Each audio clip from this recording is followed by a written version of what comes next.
walked in there that day and I stood up and I said, you know what? I'm not going to stand up and say I'm Mike, I'm an addict and alcoholic anymore. I'm not going to do that. And they're like, what? And I freaked out. Yeah. And I said, no, I'm not going to do. I said, listen, you guys, we come into these damn rooms 3 times a week, and we sit in here for an hour, hour and a half, 2 hours, and we drink 12 pots of coffee, smoke 5 packs of cigarettes, and just bitch about life all day. There's more to life than this. Yeah. This is not where this answer. This is a stepping stone. Real business. Whatever your situation is currently is not your forever situation. That's really what real business owners is, man. Like, we don't care where you come from, where are you going? Our goal and our job is to reduce the mistakes that you have to make or the money that you have to lose. We created a text hotline just to add value to you guys as listeners. It's 435-515-3577. If you guys have questions, anything to do with your taxes, shoot us a text. You want to be an entrepreneur, you want to be successful, don't give up. You learn, adjust, and continue to move forward. Welcome back to another episode of the Real Business Owners Podcast. You got myself, got Trev Dog. Oh, yeah. What's up? And today we have our special guest, our friend, Mike Kemski. I've had the pleasure of getting to know Mike just a few months ago. Yeah. Friend of a friend. And he is a friend of a friend, yes. Yeah. And he's also a friend of a friend that helps a friend move. Yeah. And that helps the friend of a friend. Don't sign him up for that. Don't sign up for Stop this right here, because that makes me win. Yeah. So, like, exactly. Nobody wants to do it. You didn't know Kale, and you helped a friend of a friend. Yeah. So that's how you know the character of the man. The cool He's thing, a good dude. The cool thing is like, when you meet somebody, right? You're like, dude, those are my people, right? Yeah. Like, that was Mike, man. I was like, this is my kind of dude. And then you get to know somebody.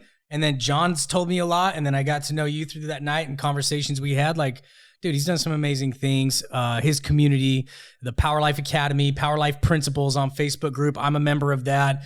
This guy knows his stuff. He knows personal growth. He knows the mind. He knows how things work. And anyway, he blew my mind that night as we got to know each other. He's out here talking at our event, the RBO Mastermind. Yeah, and we're, even though he's from Texas and we're from Utah and we met in Texas, we're out here in California, and he's been kind enough to come out and pour into our groups this weekend. So thank you for that. Absolutely. And thank you for being on the show. Yeah. And I'm excited to dive into this today and learn more about what you specifically do, because I know it's super valuable. Awesome, man. Yeah, I appreciate being here. It's always good to be around people that don't suck.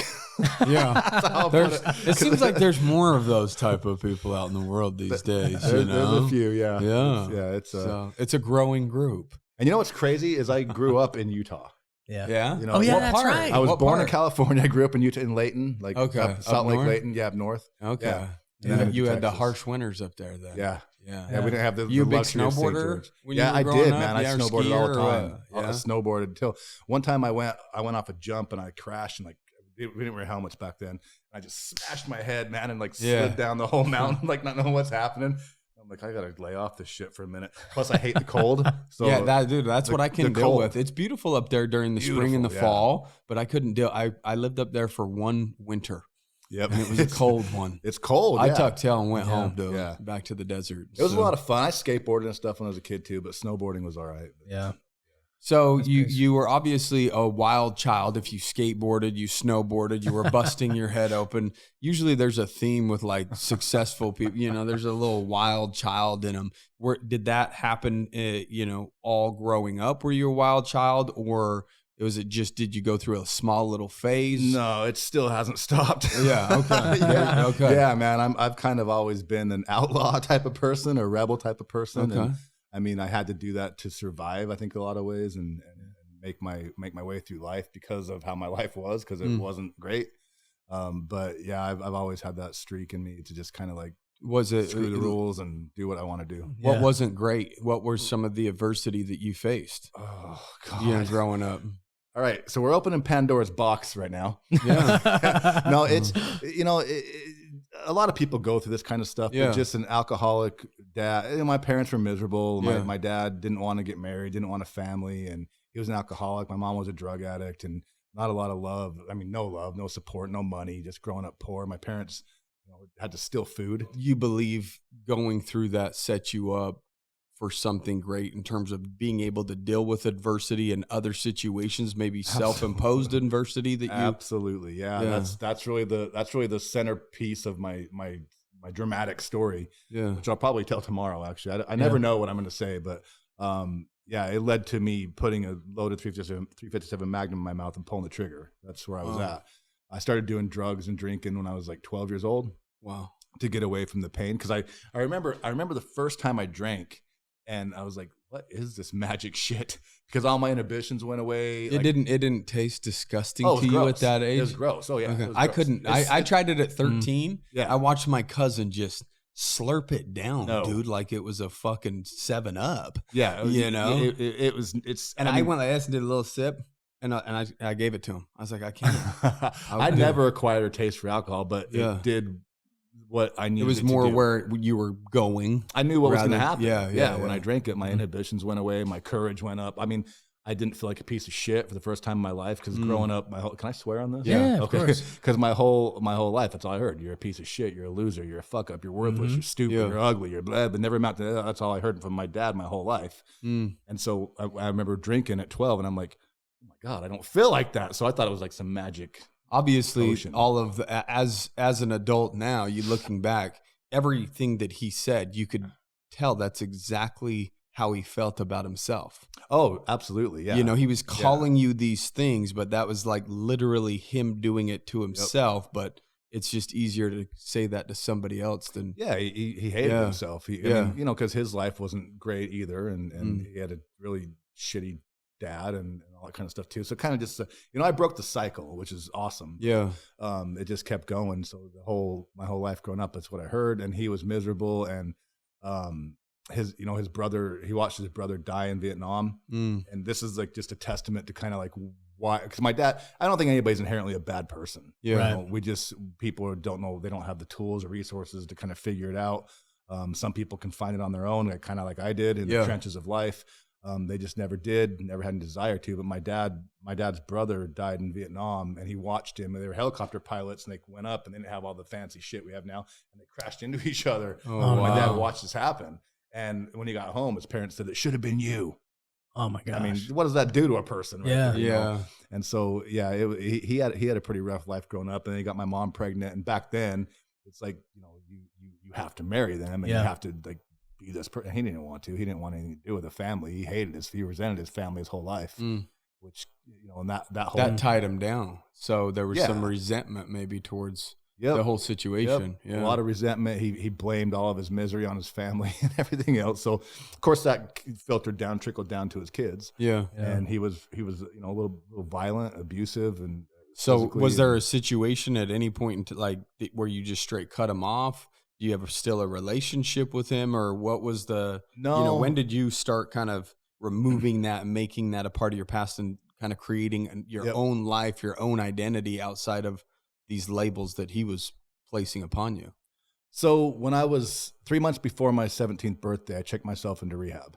So I got really bad on drugs and alcohol from 12 to almost 17. I pretty much was just whatever you put in front of me. I didn't care what it was. I ate it, smoked it, drank it. I didn't care what it was.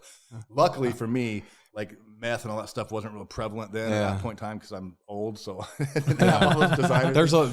We're even past that now. I think there's more even shit other now, ones that, you know. So I didn't have any real hardcore stuff, but just like, you know, like, but anyway, so just the normal stuff, acid, mushrooms, weed, cocaine, coke, and pills, pills, and all that stuff. So, and I didn't care what it was. I took it. In fact, my friend and I both worked at a pharmacy at nighttime doing the janitor stuff, and he stole a giant bottle of Valium from there one night. And I'm like, "What's that?" He's like, "You just take it. It'll make you chill out." I'm like, "All right." So he gives me a bottle of these things. As you're freaking out, as he stole something, here, take this, chill out. No, I didn't know till the next day, but he's giving me these, and I take them, and I'm like, "These aren't working." I took some more. These aren't working. I took like 20 of these. I mean, I overdosed on Valium, like big time overdosed on it. And I somehow ended up getting home on my skateboard. People said I was riding in the middle of the street, like just they were following me in the middle of my. I don't even remember getting there. And then all I remember. Next thing I remember is I woke up and I'm like, oh shit, it's like 10:30 or 11, whatever. I got to go to school. And I walked upstairs and I'm like, my mom was there. She was always there. She was a permanent fixture on the couch. And I said, I know I'm late. I'll go, whatever. She's like, it's Saturday. I'm like, what the fuck? I came home on Wednesday. I lost like 3 days of my life. Oh, my friends came over. They were shaking me and poking at me and shit. Wow. I don't know how I didn't die doing that, but Yeah, it was. I didn't care. I just wanted to be checked out. I just wanted to be checked out. So reality is too harsh. Yeah. I checked myself into rehab when I was 16, and that's pretty much where I started the journey of a different trajectory and different path. And did you find like a mentor in rehab, or did somebody take you under their wing close, like right after that, or was this more of a figure it out on your own type situation? Kind of both. I had a counselor, the first man I ever really trusted in my life besides my 6th grade school teacher. And so I trusted him and I believed him. He helped me a lot. He helped me get through a lot of the stuff, but then ended up like banging my girlfriend. So I was like, all right, man, I don't know what the hell to do anymore. Like total betrayal. There goes that. I don't, whatever. I trusted you, whatever. So, but that doesn't negate or take away all the things he helped me with. He was a flawed person like the rest of us. And he just, he was a drug addict, alcoholic, that's the crowd you're in when you're doing that, right? Yeah. And so he had his own issues and problems, and so did she. And so they ended up hooking up, and I'm like, okay, you're the only 2 people I trust. So after that happened, I just went and brought them together, and I said, look, you know what? I forgive you guys, because if I don't, it's going to kill me. And I knew where I wanted to go. So I said, I forgive you guys. And then that really destroyed both of them, because they couldn't understand how I could do that. I'm like, I just somehow knew if I don't forgive you, I'm done. Yeah. And so I did. And then at that point, I kind of moved on, and I remember the last meeting I went to, I was sober for 2 years at the time. I was 18, right around the gun time, and that's a whole different story. But I walked in there and I looked around and I'm like, I stood up. And in these meetings you go in there and they're great. They're a great support system, a great bridge to get sober, to change your mindset a little bit. What, like an AA or NA or meetings? Yeah, both of those, NA and AA. Yeah. And they're a great bridge to like kind of get a new structure of how to think, how to live for a lot of people, and they're a great support system. But I walked in there that day and I stood up and I said, you know what? I'm not going to stand up and say I'm Mike, I'm an addict and alcoholic anymore. I'm not going to do that. And they're like, what? And they all freaked out. Yeah. And I said, no, I'm not going to do. I said, listen, you guys, we come into these damn rooms 3 times a week, and we sit in here for an hour and a half, 2 hours, and we drink 12 pots of coffee, smoke 5 packs of cigarettes, and just bitch about life all day. There's more to life than this. Yeah. This is not where this answer. This is a stepping stone. And they were all like, you're going to die. We're going to find you in a gutter. I'm the only one that stayed sober. Out of all those people I was going to that stuff with, I'm like, you got to get out of here. You got to change. You have to enhance and expand. And there's more to life than just that. So at that point, that's when I went on my own path. But that's when all the things converged with my counselor, my girlfriend, and all my friends started doing drugs and drinking again, and I was completely not really alone. And I'm not going to get into the gun part of it yet, but that's what led to the gun thing, which really was a turning point in my life. At that point, it's a pretty long story. I can tell it, but I'll probably tell it tomorrow too. But I'll tell. I make sure like, what are you talking about? Like, what is this gun you thing? told me a little bit about it out in Texas. Yeah. So at that point, I was kind of just roaming around, staying in wherever I could stay, just wherever I could crash and stuff. And my friend's mom was in the military, and she was deployed. I think it might have been Desert Storm. I don't remember the time it was, but she was deployed. And she had some friends that were house sitting for him and his brother. And I said, hey, can I crash here? They said, yeah, you can crash on the couch. I'm like, cool. Well, they were avid hunters and outdoors people and stuff. Yeah. So they had all kinds of guns and shit. And my friends would always come over and say, hey, let's go to Denny's, which pretty much meant we're going to go drink a bunch of coffee for 68 cents for 1 cup and piss off the waitress, keep her because you could smoke in Denny's at the time, So we go That's right. Yeah. We'd get like a 68-cent cup or whatever, $1 pot of coffee, and we just share that shit for 3 hours, and our check's like $1.20. Yeah, we just chill out and smoke because there's a place to go hang out. And so I said, no, I don't want to go at this point in time, and I'm going to breeze through this pretty quick because I might get emotional, I might not. I don't know. It depends. But I said, no, I don't want to go because this is when after my counselor, my girlfriend, that happened.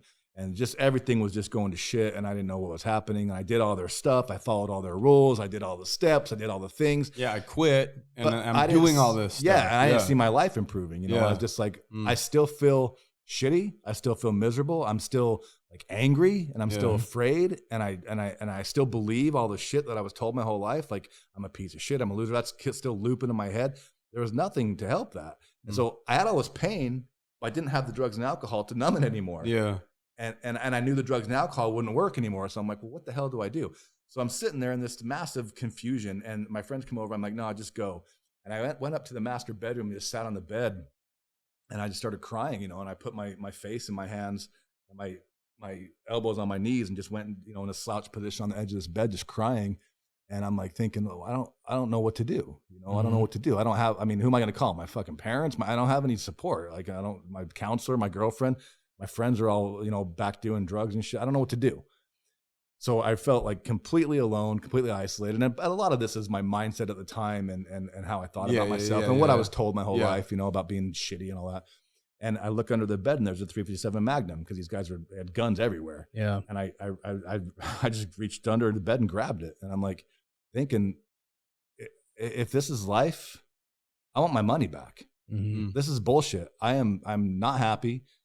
Everyone's right. I'm never going to have a future. I'm never going to have the thing I want. The very, very most is having a family, a family that loves each other and a loving family and being a good dad and being able to be that for my kids. I'm never going to have that. I'm never going to have any money. I'm never going to have anything. I am a piece of shit. I'm a loser. I'm a fuck up. And this is going through my head and I'm holding this gun. I'm like, I can't do this. I can't live like this anymore. And so I pulled the hammer back and I'm shaking now and I'm shaking and I put the gun in my mouth and I close my eyes real tight. And I'm just thinking to myself, like, this is how bad my self-worth was and self-esteem. I'm like, if I pull this trigger, someone's going to have to clean up my brains off the back of a wall. You are a piece of shit, Mike. Your dad's right. You're not even worthy of life. This is going through my, you suck. You're worthless. This is going through my head while I have a fucking 357 Magnum barrel in my mouth with the hammer cocked back and my finger on the trigger, crying, sweating, snot rolling everywhere.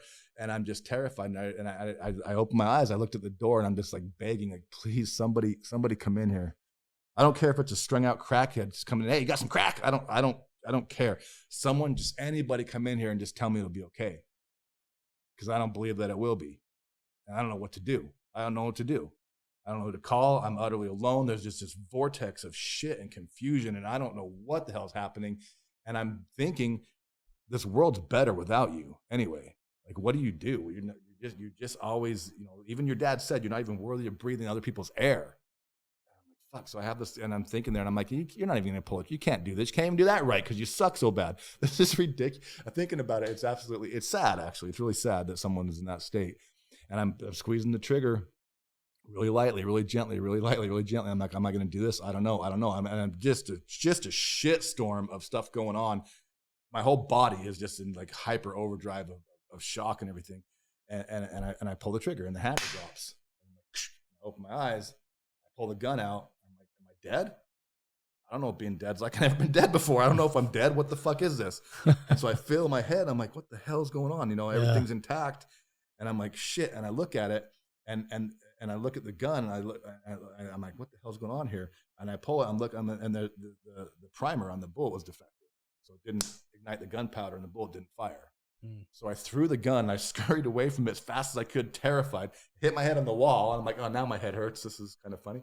But I was just trembling so bad, so much shit going on. Like I shake when I tell the story. So much stuff going on. I didn't know what the hell to do. I couldn't even stand up for I don't know how long. But finally, when I could stand up, I got up and I'm like, I got to move. And I just started walking. And I lived in this shitty ass place where I lived in like a kind of a ghetto, rundown shit place. And I'm walking. I don't know how long I walked. 10 miles. I have no idea. But I walked long enough to where I started to get dusk. And I was in this field walking. And they used to have these old incandescent lights that used to shine up on billboards before all the fancy new LED shit. Oh, yeah. And they get all crusty and orange and shit. Yeah. And so I'm walking, and I don't know why. I look up, and I see this, like, orange light. I don't even know what the hell the billboard was. And that orange light, it wasn't anything significant about the orange light. It just gave me a focal point. It gave me something to, like, focus on for a minute instead of all this crazy, chaotic, haphazard thoughts and all this shit going on that I couldn't even pin down anything. And I stopped, and I looked at that light. And I just stared at it for a minute. I calmed down enough to go, okay, man, that something's got to change. And so I literally looked around and I'm like, that's it.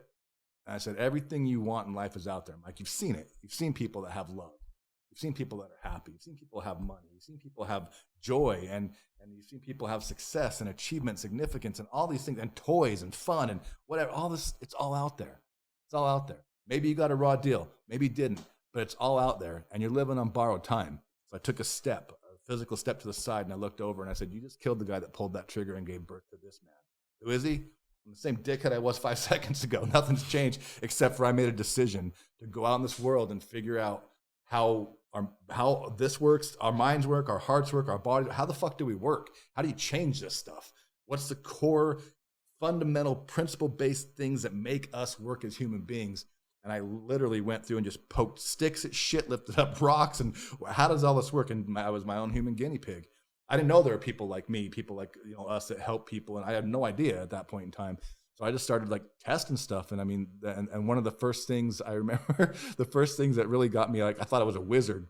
I was at a job interview at Dairy Queen to make hamburgers. Okay, I'm not building fucking You thought you were a wizard? Oh yeah, when I at Dairy Queen? Yeah, well, because I'm in there and I'm pacing back and forth, and the same shit's happening. I'm still sober. Don't tell me you came up with the blizzard. I did. I am if the you inventor came up with the blizzard. That's why I'm a wizard. Then you are the blizzard wizard. I did the test with the spoon and the whole thing. You invented the upside. Yeah, Hey, look, if we add a little bit more concentrate. I don't even think they had blizzards back then. But so I'm interviewing for a cook, make hamburgers, and I'm walking back and forth, pacing back and forth. The same shit's happening. You're a piece of shit. You're not worthy. You don't even deserve this job. You can't even do it. You suck. All that shit's happening. Mm-hmm. And I'm walking. I'm like, God damn it! I got so pissed. And when I was in rehab, I worked out on punching bags. Mm-hmm. Because I was angry. I was like, oh, so it was great for me. I still do it today, actually. But I just got to the point where I stopped and I was like, God damn it. I got in a boxer stance, while I was, and I like, why do I feel better? Why all of a sudden I feel like I'm not as afraid. I'm not as vulnerable. Yeah. Yeah. I feel like way stronger or whatever. And it's because that link with working out on bags, I always felt better afterwards. I forgot, I was focusing my energy and I felt strong and I felt all that stuff. I'm like, this is crazy. So I put my hands down. I'm like, oh, here it comes again. Holy shit. And it just started flooding in again. I'm like, what is this madness?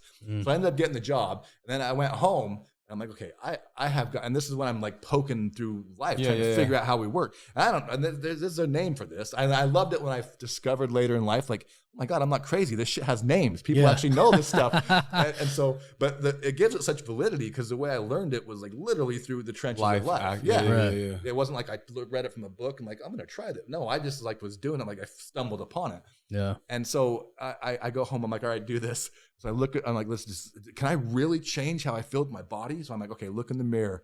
I'm like, get mad. So I'm looking in the mirror and I'm like, and I'm really good at being mad, really good. I'm like, and I'm like, I want to kill somebody. I'm like, why? Why are you mad? You're in a bathroom. I literally like, I was looking for someone just to beat the shit out of them. I'm like, oh, okay, calm down. All right, now try being happy. I sucked at being happy. I barely even smiled. I was always like angry face, and I barely even smiled. So I'm like, I'm doing this. I'm looking in the mirror. I'm like, okay, be happy. And I'm like, this fake smile. And I'm like, And then there's this part of me is going, you're a dumbass, dude. You're such an idiot. This is so stupid. And this part, fuck you, shut up. And then, so there's this battle going on, like the devil and angel on my shoulders. Like, just keep doing it. Shut up. I'm like, And it felt like 6 years, probably like 30, 45 seconds in. I'm like, and all of a sudden, everything just like softened up. And I'm like, what is this? And my face muscles softened up. My eyes actually started to smile. I smiled and I started laughing. I'm like, oh my God. And I felt it. And I'm like, I'm happy. For what? I'm in a bathroom still. There's no reason. I'm like, holy shit. And I was like, you're a wizard, dude. You just figured out how like life works and shit. You're like a wizard. I thought I was like the ultimate, like whatever, like little Yoda or something. And so I started to practice that over and over again. I just get present. And this is really where highest energy wins. Principle 1 came from is derived from this whole process. And this is years of me doing this, not like a couple of days, like years of like, what does this do? What does that do? How do I do this? Yeah.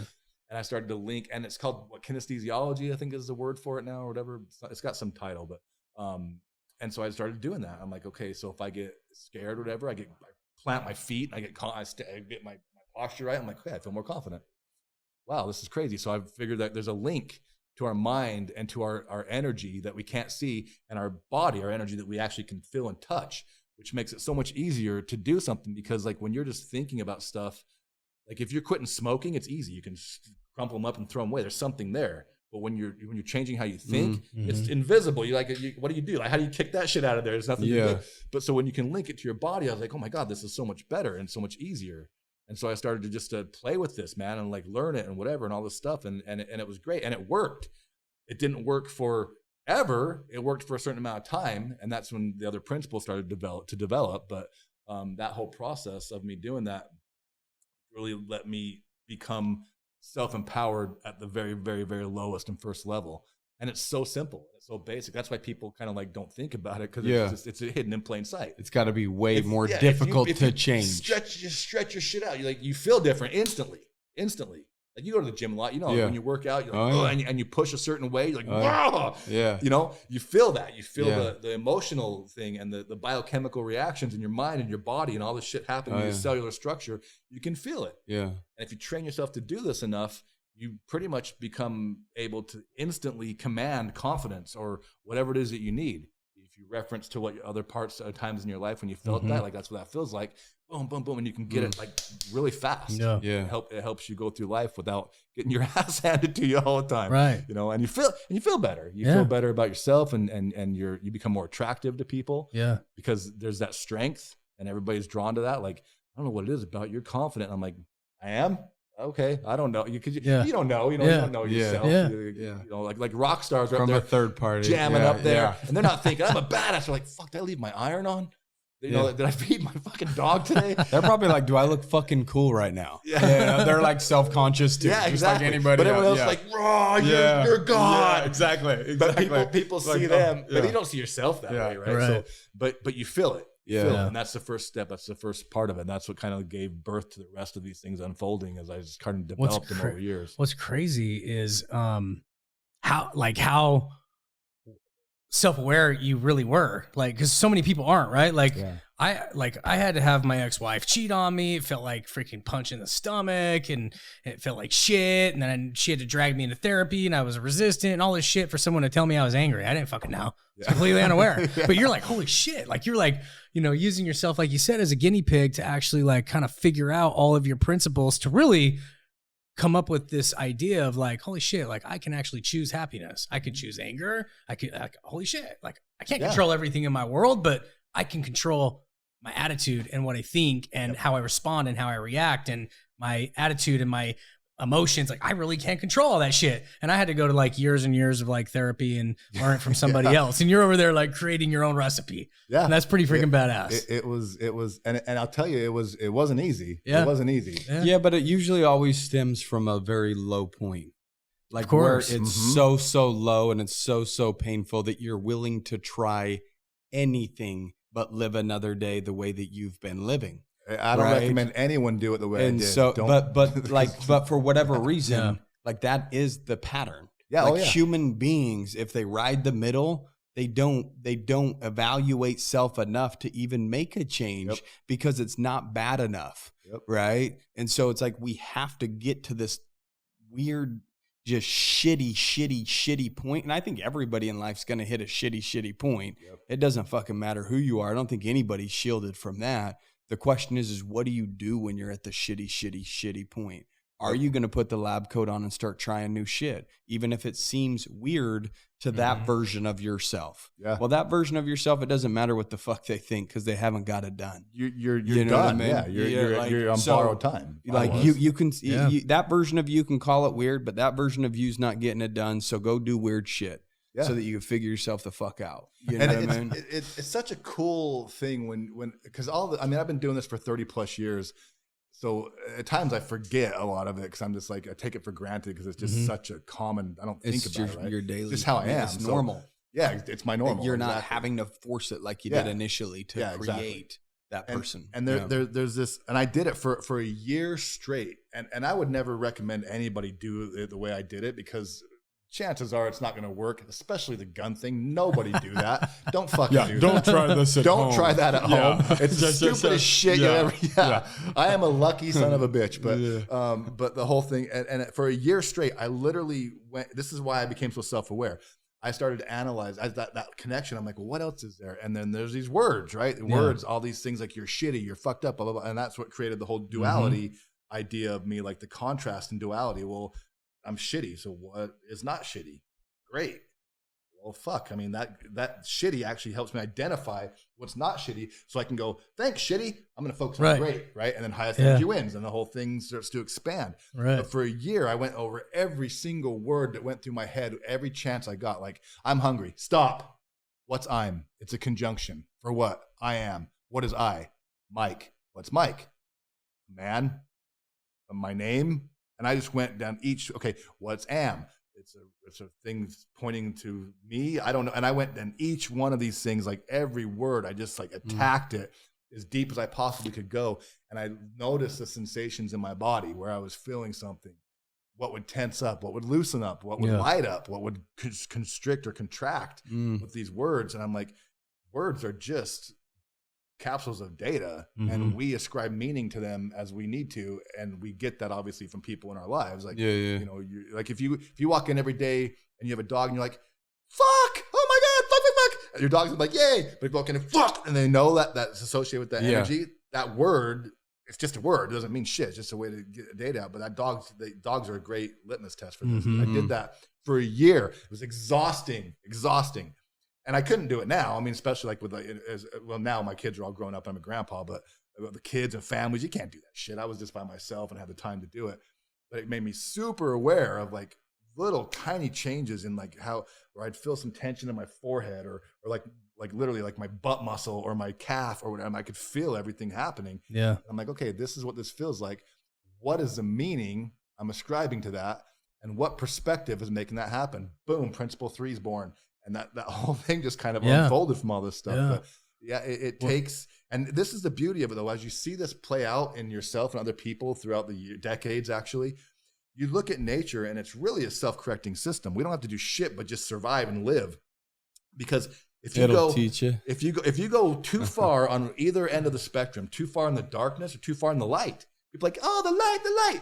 Hold on there. Too bubbly. Yeah, hold on there, like Chakra Susan. Listen, you can't just have the light, because if you do, you guys, well, you don't live in the snow, Utah, but if you've ever been in a whiteout, what happens? Everything disappears. Right. There's no contrast. There's no dimension. You don't know how deep, you don't know if you're gonna walk and hit your fucking shin on something because you can't see it.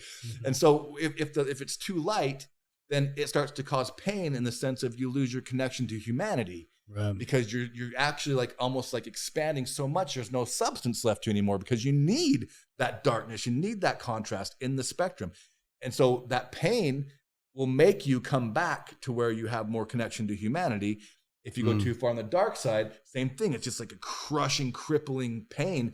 And it is so much, you either choose to end it, like I did, which solves the problem, or it's not a great solution, but it solves the problem of that balance of energy. Yeah. Or you do something different and you move again closer, because when you go too far, the same thing happens. You lose connection to humanity. You isolate and you wear your happy face sticker. Yeah, everything's fine, but inside you're fucking dying. You're dying inside. So many people like just suffer in silence, but that pain makes you go back to this zone. So the thing I think people do is they don't really, they like you said, they ride that middle, which is a great place to create and build a life.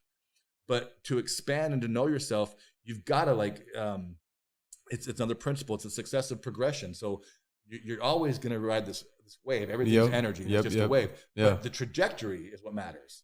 And so if it's just a tiny bit up, then you're going to be having an expansive life. If it's the other way, I call it recycle energy. You're basically on your way out. And we can choose that. For the most part. I mean, obviously, as we get older, we're kind of deteriorate and rot a little bit. But while we have it, we get to choose that, and it's just a trajectory. And all you got to do is say, you just need a target, something to focus on. If it's a business, it's a relationship, it's a money goal, it's a fitness goal, some target. It doesn't have to be cataclysmic. It doesn't have to be something that's like, I'm going to change the fucking world. Well, yeah, start with you, but maybe, people, other people, I'm going to impact 1 billion lives. Yeah. Maybe, but it could be something like, you know what, today I'm going to make the perfect fucking ham sandwich. I know that sounds stupid or elementary or even silly, but it's not, because you have that focus. And when you have that focus, it takes all this energy. Like if you take the sun, it's a big ass fucking thing, shooting energy everywhere, all the way 360 degrees. Take a magnifying glass, put on there, you're going to burn shit down. You can burn a building down with a focused energy, with a condensed focus, narrowed focus. Yeah. So when you have the ham sandwich, for example, your focus now is like, whoo, on this thing. And then it starts to activate the whole creation process of how you work with your mental, your emotional, your physical aspects, and the whole thing starts to unfold. And then you have all this power to do whatever. And if you do it with the ham sandwich or with the money go, whatever, you can do it with anything. Mm-hmm. There's a lot of work. Yeah. It's never just like push this button and wave Harry Potter's magic wand and stick a crystal up your ass. Everything's going to be great. Yeah. It's not how it works. We all know that. I haven't tried it, so I don't, they say don't knock it till you try it. If you get it to work, man, let me know. I'm the first person in line. I'm just a little gun shy still. You know, the last part really makes me pucker up. I gotta know, like, okay, first of all, well, your stories, first of all, are cool because, like, I think a lot of people, I know I can relate to them, right? So I'm like picturing you through all of those situations and scenarios and testing things. And I'm like, okay, like, I could like see it as you were explaining it all. So that was cool. But at what point were you like, I gotta fucking teach this to other people, right? Because that's mainly your business now. Yeah. Like, you're like teaching people that can relate with all the shit that you've been through of like, dude, you do have a choice. Like, you can actually choose this whole other path, and it's freaking awesome. Let me teach you. Like, how did you get to that point? I just, from a little kid on, I felt this. I've been called, but I can't even fucking pretend to be that way. No, I felt this need to do this connection to whatever. I've always felt like really connected to nature, and I felt like there was just something I had to do. I didn't know what it was or how to do it. And then as I went through my life, this is principle 11, pass the torch. I started to see like I would elevate, but nobody around me would. Mm-hmm. And I'm like, man, I need like a bigger playground. I need like better cleats and shit. Like I'm stronger now. I've grown. I need better stuff. And then people would ask, dude, what are you doing? I'm like, I don't know. It's just weird shit. Just do this and that happens. I didn't have any names for it at the time. I was just like, just do this and this kind of shit happens. Yeah. And they do it. I'm like, man, that worked. Like, it helped me with my relationship or helped me with my job or whatever, that kind of stuff. I'm like, yeah, I don't know what the fuck's happened. And it just works, you know, because I hadn't put it together yet. Then one day I just said, you know what, I'm going to go do a workshop. No idea what the hell I was doing. I didn't know shit about speaking. I'm still not a professional speaker. I'm like, hey, how you doing? I don't know what I'm going to say, but I'll figure it out. You know, I don't have anything. I'm never scripted. I just kind of go with what I go with. But I said, I'm going to do a workshop, and I didn't know anything about it. So I went to like a seminar type thing. I'm like, I just got to see what these people do. I have no idea. So I went to it. And while I was there, the marketing guy that was running it was auditing it. And so I'm watching this thing, and I'm like actually probably participating more with the people than the speaker. Yeah. It's like, yeah, do this and this and this and this. And he got really mad at me. I'm like, I don't mean to hijack your shit, dude, because I didn't know I was like that guy at the time. But I'm like, okay, I'm sorry. But the marketing guy was a super, super awkward, shy guy. And I had a family, and you know, I'm a loud, big person sometimes, and he was really meek and quiet. And he took, man, he's such a sweet kid. Took everything he had to come up to me during a break, and he had his head down. He's like, hey, you're the kind of guy people want to be friends with. I'm like, what? He goes, you're the kind of guy people want to be friends with. I'm like, let's be friends, dude. He's like, what? I'm like, yeah, let's go get lunch. So we go get lunch, and he puts his head down, and he's like shoveling mac and cheese in his face. I'm like, you can look up. Yeah, you under there? Yeah, he was so scared and insecure. Took everything he had to ask me. He was so scared. And then come to find out, he was the marketing guy. Yeah. And then we got to be friends. He didn't know anything about me. We got to be friends. He's like, do you like basketball? I'm like, yeah, I like basketball. And he lived in Dallas. I lived in Utah at the time. He's like, I have season tickets. You want to come see the Mavs game? I'm like, yeah, man. So I went out there and saw Mavs games with him. And we started to, he came to Utah a couple of times. And then he asked me, he's like, hey, I really want to get like a relationship, a girlfriend, whatever. What do I do? I'm like, I mean, you can start by moving your arms when you walk. That would be a little bit helpful because he's like very rigid. But anyway, it's 2022 Tinder, dude. Yeah, they swipe. They pick you. Yeah. You don't got to do nothing. You're sitting on your couch and you're letting people know you're available. I wish that. No, this is before any of that stuff. But he, you know, and then we started talking one day, and I kind of like let him into the story and stuff, and he's just like, you need to write a book. I'm like, write a book? I'm a high-speed data tech. Yeah. Like, what are you talking about? Like, you need to write a book. And I'm like, all right, well, I did a workshop or two. I'm like, I don't know how to write a book. I'm not an author. He's like, you need to write a book. He's like, write a book.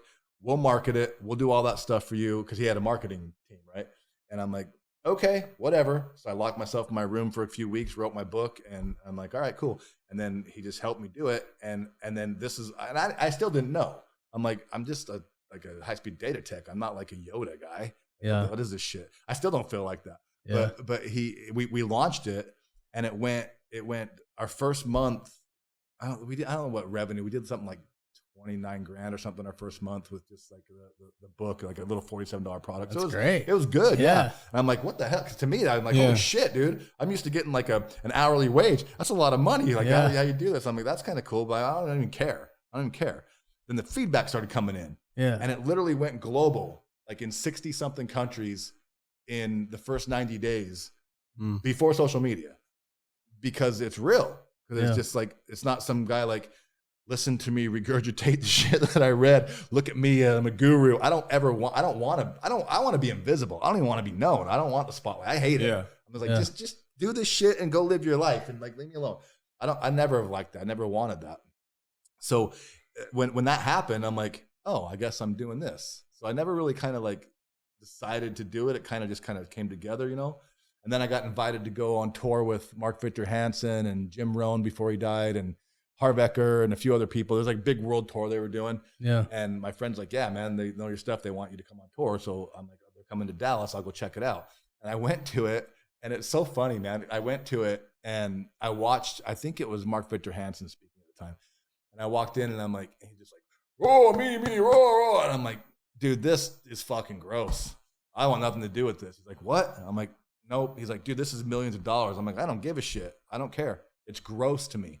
I don't want to be on a pedestal. I'm just a person like everybody else. I just happen to like be given the choice of die or figure it out. So that's where I went with it. Right. And so I don't want that. I don't want to do it. So I turned that down. And then I just like, I never really blew it up too much because it was just like,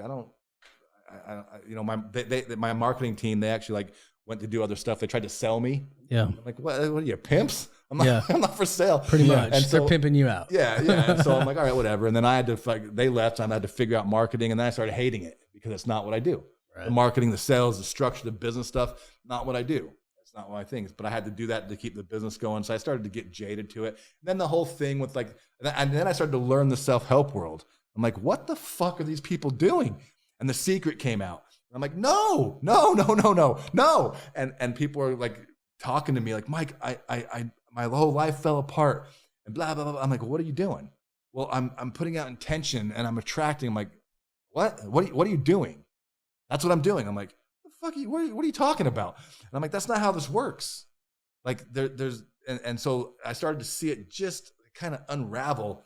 And I mean, I don't want to sound like an asshole, but just almost like the abuse of the human soul and spirit with some of this stuff in this industry. And it made me sick. Yeah. Like I didn't get in here to do this kind of shit. There are good people in this world who have a lot of potential, and they have good hearts, and they want to help. And they want to be a better husband or father or wife or mother or whatever it is.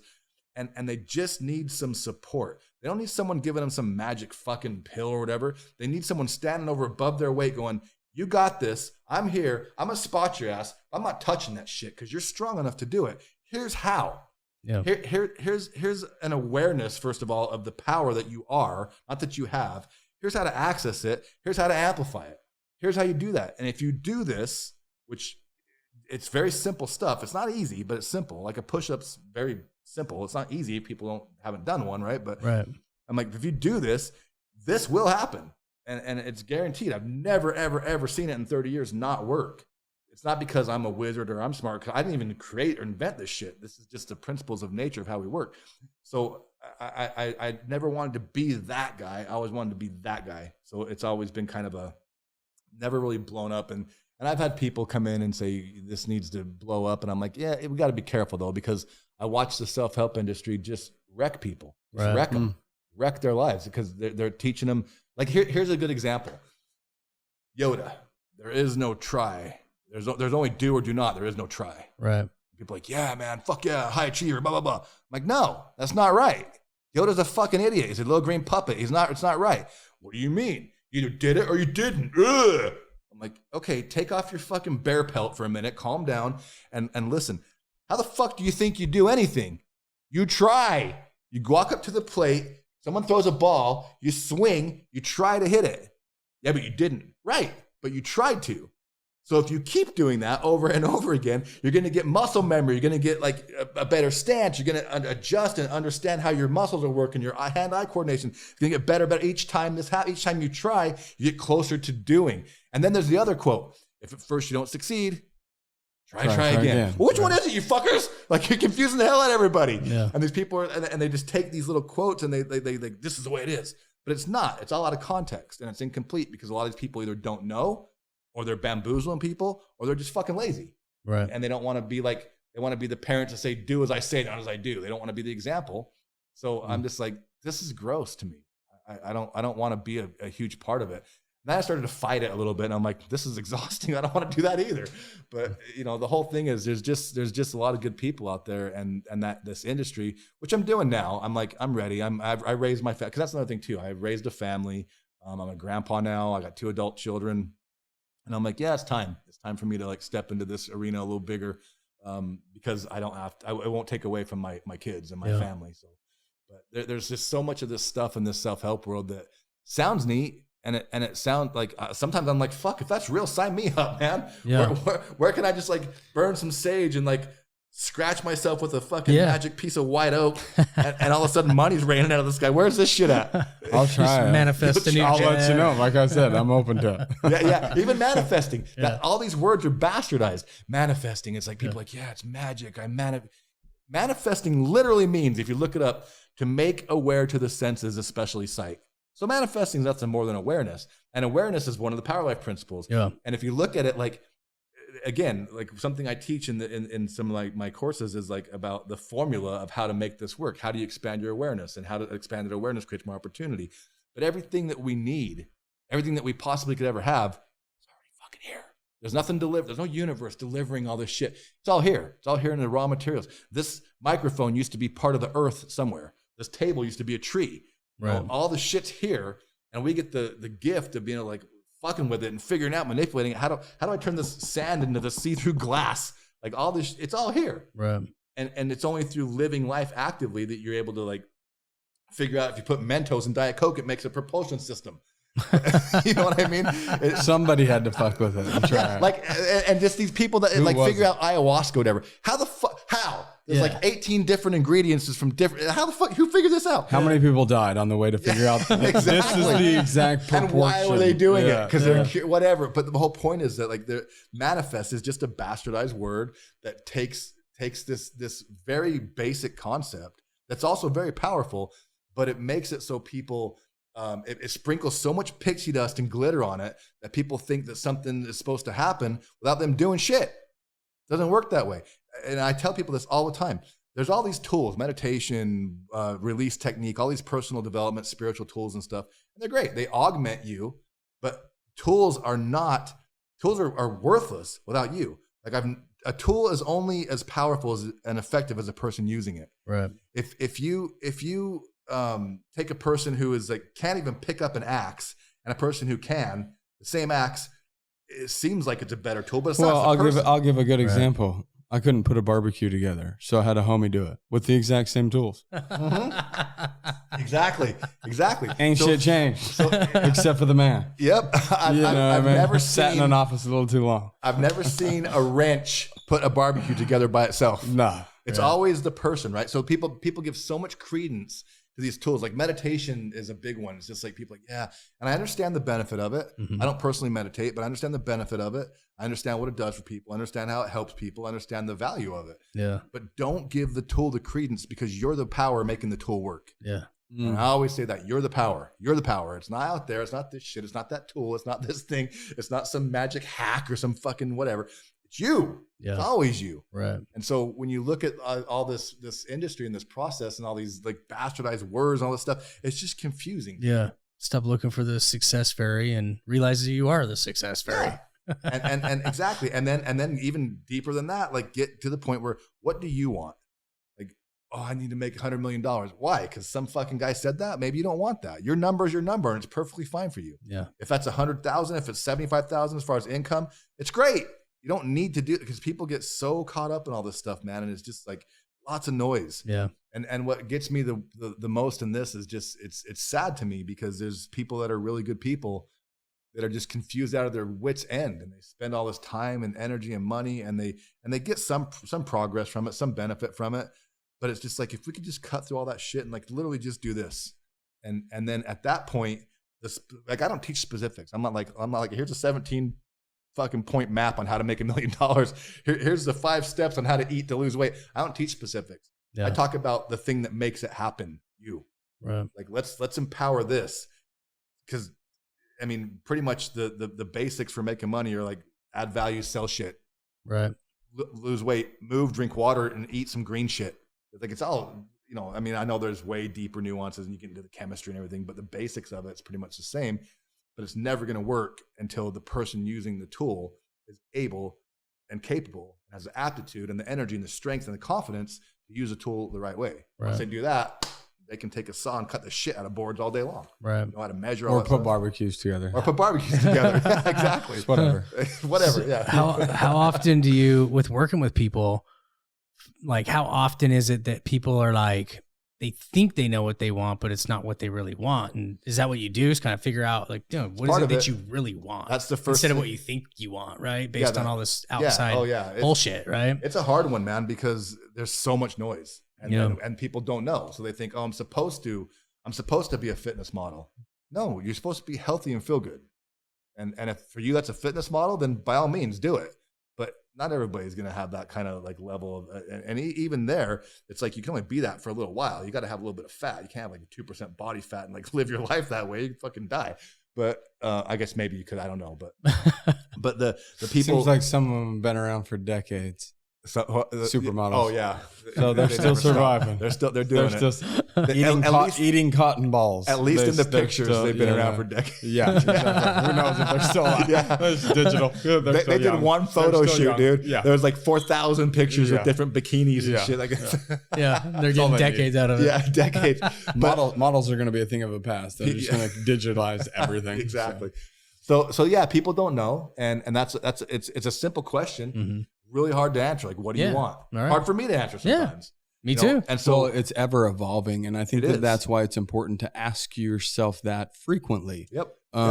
So yeah, I mean, because everybody's going to go through evolution. The idea is to evolve. Yes. Therefore, if you're evolving, your goals and your dreams and all of that would evolve too. It's just like back in the day, we would talk about, man, it'd be really cool to sell a company for like 30 or 40 million. We're not talking about that anymore. It's like, if we did, we're talking about 200 million, 300 million, you know what I mean? Yeah. Because our minds have expanded. We have evolved. So therefore, what we want has also evolved, right? Yep. Or de-evolved in some cases. You might have wanted this, but then you're like, no, that was programming from TV that in order to be successful, I had to wear a suit and do this and drive that and live here. And, you know, some of that programming that you have to de-involve. Brilliant. Right? Yeah. So brilliant it's just audit self over and over. And one thing I noticed about you as when you were talking is you continued to say, well, then I would, well, that feels off. And then I would do that. And then, so you were continuing to go back up to how it made you feel. Yes. Right. And that's a sense of just auditing self, right? Yes. You're just doing it maybe, well, not maybe, you're doing it a lot more frequently than just like every so often when it comes to goals. You're auditing self and how you feel, which is a lot different. I don't think people feel as much as they used to because there's so many distractions. You don't need to feel. Look at this or watch this or play this game or watch this series or whatever it is, right? Like, when is the last time like all the listeners, when is the last time you had an hour alone? Yeah. You know what I mean? Alone. With no phone. Alone. Yeah. You know what I mean? Like, and what's scary is a lot of people, like, if they wanted to try to answer that question, they don't know when the last time they were alone for an hour. Right. So how could you ever even audit how you feel if you're constantly distracted? Yep. And that's exactly what the system wants you to do. Yep. So it's a great point. Congratulations. You're a statistic of the system and it's working perfectly. Something you said is is something that's so overlooked too. Cause it's like, what do you want? And of course you're going to evolve. Of course, that's an ever changing thing. Yeah. It's like everything's dynamic. What's the next benchmark? But then also, it's not just about gaining. It's also about getting rid of. Yeah. And so, because there are people, and the process, we go through the same process every single time. And I use the concept of the principle of duality. Because it's inevitable. Every time I go somewhere and ask someone what they want, and if I'm speaking, whatever, well, I don't like my job. I don't want to be broke. I don't like my relationship. I wish this person would be that way or that way. I'm like, okay, that's everything you don't want. What do you want? And it's just like if I were to take you and poke a pin in your arm, the rest of your body disappears. But that part, that pain part, is going to be pronounced, and you're going to focus on it. Yeah. So I say, why not? Why don't we just use the momentum of nature? It's so much easier to focus on what you don't want. Like I make a picture of a target. And if you ever play darts or throw axes or whatever, the outer ring's the easiest one to hit. Right. So we start there. What don't you want? Make an exhaustive list of everything you fucking hate. It's a free-for-all bitch session. Go crazy. Go nuts. Everything you hate. Everything You've had a lot of practice. This is the big game. Lay it out. Get rid of it, man. Let it. And then like, what? But then the law of attraction says, shut up. Listen, not shut up. That was rude. Yeah, shut up. Put that shit aside for now. We're gonna put it in a little box. Nothing. The universe isn't come. The boogeyman universe isn't come get you because you're talking about what you don't want. People get so afraid of that shit in self-help in the spiritual world. Like, no, all we're doing is making an exhaustive list as best you can. Why? Because it's a treasure trove. Because when you superimpose the duality partner of that, I don't want to be broke. I want to be rich. I don't want to feel like a loser. I want to feel like a winner. It's so fucking simple. It's so simple. But when you have these, they're easier to access because they cause pain. Mm-hmm. You're like, God, man, I don't want to be in pain, like physical pain. I want to be tired. I don't want, like when I was like overweight, I was 280. I'd like go over to tie my shoes. I'm like, I didn't know I had that fucking organ. Shit's all squishing up in there. Yeah. And I'm like, I can't even play with my kids. This is terrible. And so it's easy because there's pain. There's emotional pain, mental pain, like parental pain, and like me being a failure as a father and all this pain. Easy to see that. If you poke yourself in anywhere and you pinch your skin, that's what you're going to focus on. So we just use that. It's easy. It's the easiest part of it. Then once you have that, it's like, here's this treasure trove of resources to be like, oh, I'll pick that one. I'm going to take this. Thank you. We'll just talk about like being broke. Thank you being broke because you gave me this whole, that's the box that being rich lives in. Yeah. Thank you. And then as soon as that happens, flush it. You don't need it anymore. You don't need to hang on to that shit like some badge of honor, some pride, like, oh God, look at how woe is me in my life. Fuck that, it's gone. Now we put all of our energy and narrow focus on that target, on that bullseye. That's what we do. And then we apply the principles and stuff to just successively and progressively build on that. And people are like, it's too small, it's too insignificant. No, it's not. Do you know, tell me one thing in this universe that's big. Nothing is. Nothing. It's all a bunch of tiny little particles smashed together to make seemingly bigger shit. Everything's tiny. Everything. And so how can your first piece of progress ever be insignificant? Because without that core of that little miniature planet you're building, you will never amass the gravity to get more of those particles to make shit bigger. Yeah. Whether it's a penny or a fucking muscle or a thought or a belief system, it's never insignificant. You gotta, that's the most important one. Like when people get sober, like, yeah, man, I got like, whatever, like 15 days. I'm like, you're a fucking champion. I got like 30 years, whatever. And I'm like, but you're a champion. That's the most critical part. And they think it's insignificant. And it's not. It's the most significant piece. It's the core of that little It is the hardest part. Yeah, it's the hardest part. Exactly. Yeah. Exactly. Like, yeah, once you're... Yeah, I'm like 14 years removed. Like, it's not even a thought anymore. Exactly. You know what I mean? Like, congratulations on year 15. Oh, didn't think about it last year. Yeah, exactly. Thank you. It was a mountain that first 2 weeks, though. Yeah, exactly. 15 years of what again? Yeah. Oh, yeah. I forgot. Yeah, exactly. But so people get, we start this process, and it's just like the Power Life principles and processes I teach in my different trainings and stuff. And it's just incredible what happens, because at first, a lot of people just like, if they don't understand, they either trust me or something, but they keep going. Like, I don't know what's happening. I don't know. And then all of a sudden, boom, they get something. They're like, holy shit. And I watch people go from like suicidal alcoholics to getting sober, getting out of a toxic marriage, building a multi-million-dollar business in a matter of just years. Yeah. And then another beautiful girl, she was a really shy, she had like a couple of like sick stuff, like illness stuff, really shy, really meek, but she was an aspiring musician. I'm like, look, just apply this. And she did, and she trusted it, and she did the work, and she did the shit no one else wants to do. She did the bullshit part of the work too, because that's part of it. That's the part people don't want to hear. Right. But you got to do it. You got to lay the foundation if you want the fucking building. And so she did it. And then, man, she got her songs on the radio. She's like recording with the Billboard Top 40 art, like the Fray, the band The Fray. She's doing music festivals. She got music videos. She's got it's insane. A musician to get her song on the radio, from an aspiring musician to that. That's crazy. And so these people that stick with it and apply it. It's not though, if they do the work. If they do the work. Right. Yeah, exactly. That's it. The average mind would say that's crazy because they don't understand the power of the work. Yeah. And what's driving that? That's what I focus on. It's like, it's you. It's you. And the more you get clarity and the more you get familiar with this eternal force and power that you are, like it's the ambient energy that we live in is so powerful. A cubic meter of it will boil the Earth's oceans instantly. That's the shit feeding life to us. Like it's like we're limited in terms of our ability to even like absorb and access this shit and use it. Like if we took a teaspoon of that shit and ate it, we'd just blow up. Right. but that's what feeds life to us. And it's this ether, and this is a little bit wooey, but I'm not the woo-woo guy. Obviously, I think people know that, but everything's connected. Like you can do this and you can feel the air. It's stuff. You can't see it, but you can feel it, right? Yeah. And it's all connected. So when you get to the point where you can really get present with yourself, this is what people tell me more than anything else. Like, Mike, for the first time in my life, I feel like I crashed into myself. I feel like I know me. Yeah. I'm like, yeah, because you're seeing yourself for the first time. You see like a little pixel of your light leave your heart, and you're like, oh, look at that. Like, yeah, that's you. There you go. There's a whole bunch more in there. And your whole life's purpose is to keep spilling that shit out and creating. That's what it is.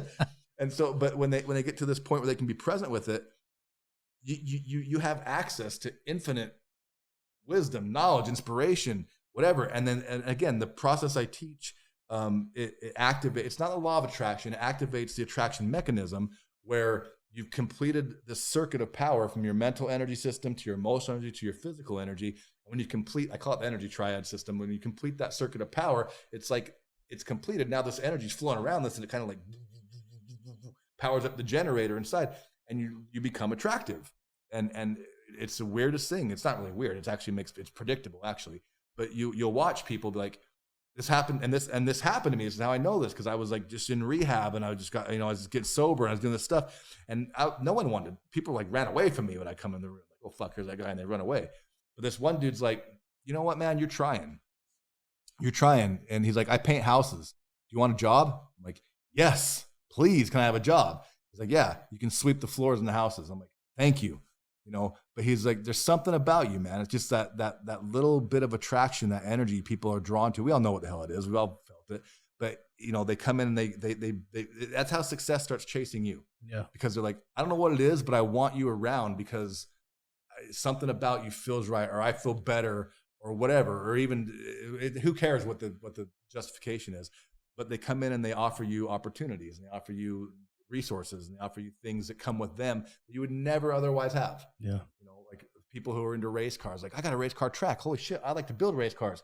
Well, we should hook up and go have lunch, right? And now all of a sudden, both people are supporting each other's ambitions and dreams and desires and hobbies and habits and things that light them up inside. It's that attraction mechanism. But if you don't complete that circuit, mental, emotional, and physical, then you haven't, because a lot of people do the om, and they visualize shit, and a lot of people, oh, I feel the beach, whatever, and they open up their eyes like, welcome to Wendy's, can I take your order, please? Like that, you're not living that shit. This is not real. And then a lot of people are just grind, physical. It takes all three of these things to complete that circuit.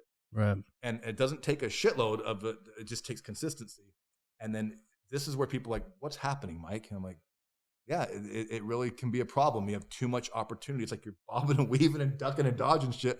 That's a good problem to have. Yeah. And it's not easy to get there, but it's absolutely predictable that you can anytime, every time, if you are consistent and persistent with it, and you focus on the thing that is the power, which is you. It's not anything out there. You just complete all this stuff and get this shit working right, how it's designed to work.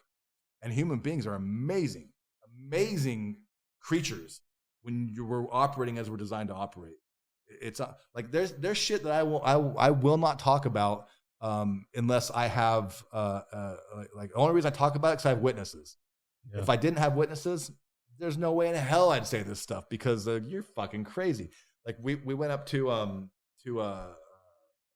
Farmington Canyon in Farmington, Utah. Right. Yeah. Right. Yeah. They had those big balls, the big things up there. Oh yeah. On the back side of that, there's this big snow cornice and after the snow melts, it's still packed up there. And you can run and jump off that bitch, and it's like 150 foot fall, but you land in like 60 feet of powder, just whoosh, like you're landing on a cliff. It's so fun, man. We go up there and jump. Hell no. It was so fun. And then I had the record, and my friend's like, I'm going to beat you. And he beat me. I'm like, oh, fuck no, dude. Ego. Here we go. And so I just took off running, man. And I just hurled off that thing. I'm like, yeah, fuck. Oh, shit. I knew I went too far because it's ice after that. Right. And I'm like, son of a bitch, went flying over. I'm like, God damn it. And I hit the ice. And my feet went out from under me. My head just went bam on this ice. And I'm like, oh shit, slid down. They all came down. Are you okay? I'm like trying to stand up. I just kept falling. I'm like, I can't stand up. I got like knocked. I got a concussion. And it's like Mike Tyson hit me or something. Like, I can't get up, man. I want to, but I can't. And they're like, you okay? I'm like, yeah, I'm fine. Just give me rest for a minute. And then I got to the point where I could get up. I'm like, holy shit. You guys have never fucking beaten that. We went back to the campground, and that night, and they were all drinking beer or whatever. We're sitting by the fire, and I'm playing my guitar. I'm just like by the fire playing my guitar. I have no idea this is happening. My equilibrium was gone. I don't know which way's up or down, whatever. I just fucking like, and I fall face first in this fire. 4-foot flames. It's been burning all day. Thick ass embers. Face first in this fire. I'm like, shit. And I don't know. I don't know what the hell's going on. I have no like spatial awareness because I had a bad concussion. My friend's like, you're in the fire, bro. I'm like, I know, get me out of the fucking fire. So they, oh shit, they put their beers down. I was in that thing for probably like, I don't know, 8, 10, 12 seconds maybe. And they pull me out. And it's I don't know how to explain it. And if I didn't have witnesses, I wouldn't say it because it's crazy. But they're like looking at me, examining me. You okay? I'm like, yeah, I think so, man. I'm like, well, I'm fine. Not one hair on my body was singed. Not one fucking hair. My head, my face, my arms, nothing. I'm like, what the hell? My friend's like, dude, you're a freak, man. What are you? You're a freak. I'm like, I don't know. Fuck you. Give me my guitar. Because I felt weird. I was like, this is weird, man. I should be like burned up or something. Nothing. And I'm like, what was that? And only explanation I can have is I think that, and I don't know, it's completely just like random thoughts and shit. I don't know. But like when that happens, if you have enough capacity for energy, I think maybe like a little instant, like a little force field of energy came out or something. Because that shit's happened, this weird stuff happens in my life so much that I'm like, there's something going on here. I don't know what it is. But it's only when like that whole thing's connected and you've been doing it for a while and that kind of stuff. So I don't know what that is. I mean, and then cracking a windshield by pointing at it, that was a weird. I was talking to my wife in the car and I was telling her a story, which is another weird story. I was in Thailand with my friends and I'm telling them about these principles and stuff. And I'm like, yeah, and I had a coin in my hand. And I'm like, and that's it. And the coin just sat there like 1, 1,000, 2, 1,000, 3, and then it fell. I'm like, so it's simple. And they're like, all looking at me like I'm a freak. I'm like, what? Like simple. Says the guy who just made a fucking coin levitate. I'm like, nah, get out of here, whatever. And so I'm telling Kelly about it. Again, witnesses, or I wouldn't even say it. I'm telling Kelly about this, and I'm like, and then I went, bam, and I pointed at her windshield, and we're just sitting in the car. Windshield splits. I'm like, son of a fucking bitch. Sorry. And she's like, how did you do that? Do it again. I'm like, well, dude, I can't just pull lightning out of my ass. I don't know how to do that. Like, it's not something like I have something. I'm expecting a lot from you tomorrow. Yeah, I know. No, yeah, I can't just do it on command. I think it's just like this buildup of energy and then this release of it. Yeah. That's all I can explain. I don't know what it is. But I do believe that it's just some way that if you can calibrate yourself to be as natural as we are and have that energy just flowing through you, and then you get this burst of like almost like a expansive thing or like a surge. A surge. Thank you. That's the word I'm looking for. A surge. It creates something, and if it's focused, it does stuff. It does stuff. I don't know. And people are like, teach me that. I'm like, nope, I can't. I have no idea how to do it. I can't just do it on command. Just if I'm in it and I'm not thinking, I'm just in this moment. I'm boom, boom, boom, boom. There's nothing going on up here, and it's just an experience. Then that kind of shit happens. But if I think about, okay, I'm gonna make the water move. Nope, it ain't happening. It's not happening. There's no way. It's not like some magic power or whatever. I think it's just like a capacitor holding up energy, and then the surge, boom, and then something happens. So I think that's I think that's something that can happen for probably a lot of people. Doing it on command and making it something that's like a part of your daily life. Some David Blaine shit? Yeah, some real David. Yeah, I don't fucking know. It's weird. That David Blaine shit's fucking fake, though. So I went to his magic show, and I was disappointed as fuck. Oh, yeah, dude. I thought it was cool. Mind break! You know, like, I thought it was cool for a second. I watched a few times. I'm just like, dude, that is fucking badass. He's doing that shit. You know, and the whole time your mind doesn't want to believe it. You're like, there's no way. There's no way. There's no way. But you can't take your eyes off of that shit. Yeah. You know what I mean? You're like, but what if? You know what I mean? Like, you just go back and forth with yourself. My lady gets me tickets for my birthday a long fucking time ago. And we go. Fucking disappointing as shit. There was nothing special about it. And the very last thing that he did, dude, it was like a 30-minute buildup. Yeah. It was a build. What I'm about to do. And then, nobody's ever done this. Not even Houdini dared to attempt, you know, I'm like, fucking A, here we go. We're getting our money's worth, the grand finale. Watch closely. You know, I'm like, I have been, you know. And, right, and again, it's about to watch closely.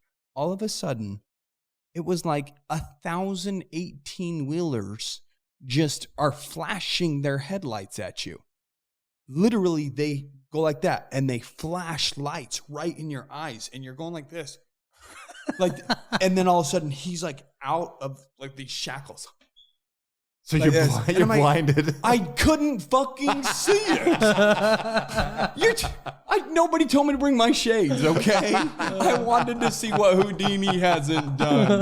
You know? Like, we'll just blind him and do it while they're blind. Like, watch closely. Oh, what the fuck? It was shitty. So, sorry. I'm not the biggest fan. That's funny. You know, and that's a great just segue for what people always say magic. I'm like, magic's not real. Magic's an illusion. Magic's a trick. That's it. It's magical. Magical is real because it's an experience. Yeah, you can have a magical kiss, or you can have a baby. It's a magical experience. But magic, like, where's the magic? You can trick the mind easy. Easily. The mind. I mean, look at how many people are walking through life as zombies. Yeah. That's the system tricking a mind that's all they're capable of. Yep. Right. Like it's not that difficult to.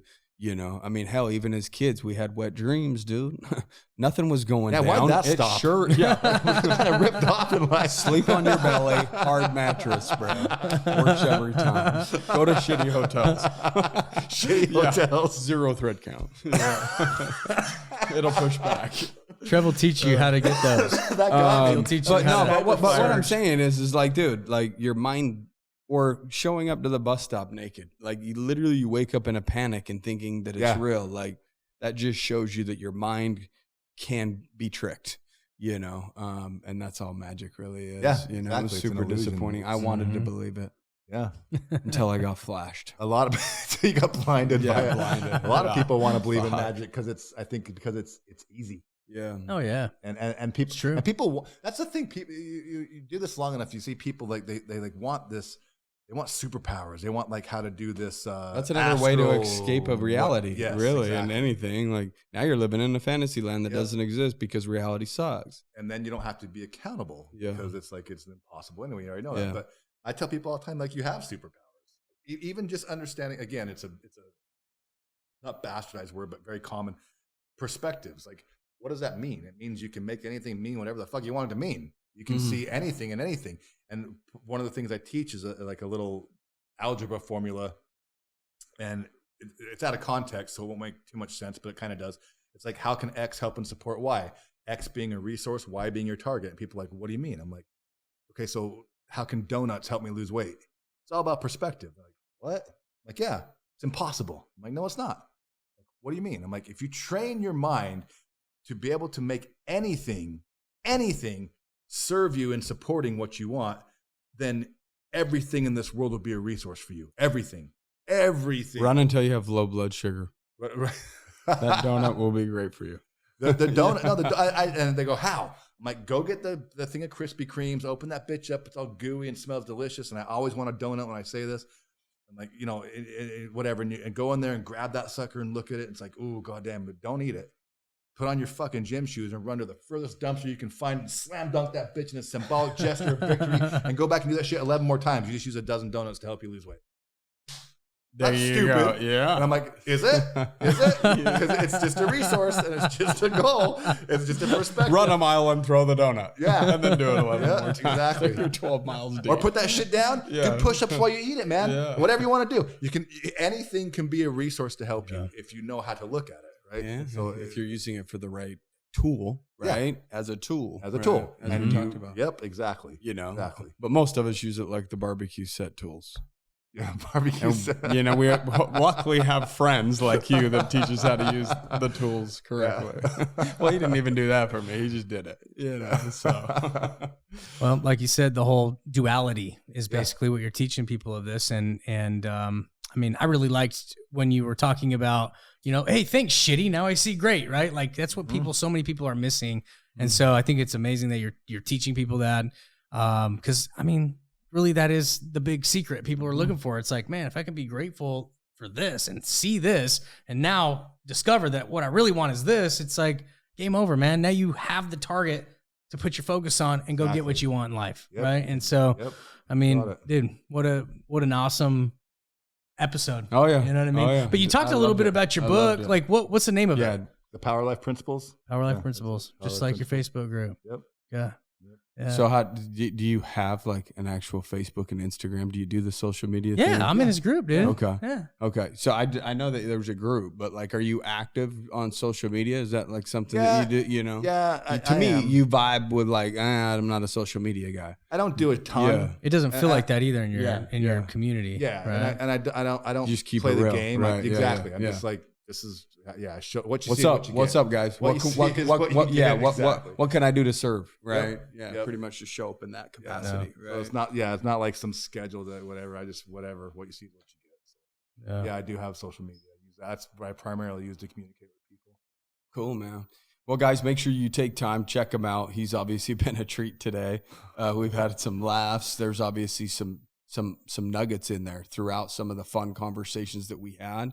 And also, I mean, before we even hopped on, like I shared with you guys, the reason why we bring people on to share their stories is because there's somebody that was Mike many, many years ago that needs to know that there is a way out. There's things that you can do. You're far more in control than you even believe or even know at this point based upon your biased about self that was given to you by somebody else, right? Then that's really what it comes down to. So, dude, we appreciate you. We appreciate you coming to serve our group.